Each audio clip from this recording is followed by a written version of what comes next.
बिस्मिल्लाहिर्रहमानिर्रहीम। अस्सलाम वालेकुम नाज़रीन, आज आपको अपडेट करने जा रहे हैं क्योंकि रोयत हलाल कमेटी की तमाम मेंबरान की जानिब से एक मुमकिना तौर पर तारीख का ऐलान कर दिया गया है कि पहला रोज़ा साल 2024 में किस तारीख को होने जा रहा है। और आप दोस्त जानते हैं कि पहले ही अपडेट देने का मकसद सिर्फ़ और सिर्फ यही है कि साइंस ने इतनी तरक्की कर ली है कि आप पहले भी पता लगा सकते हैं कि क्या फला डेट को चाँद नज़र आने के इम्कानात पाकिस्तान में हैं या नहीं।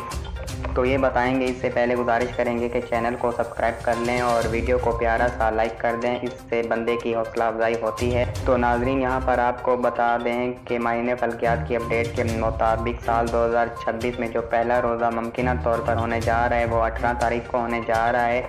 आप ये स्क्रीन पर भी देख सकते हैं। शायरी और अफ्तारी की टाइमिंग भी। मज़ीद तफसीलात के लिए कमेंट ज़रूर कीजिएगा।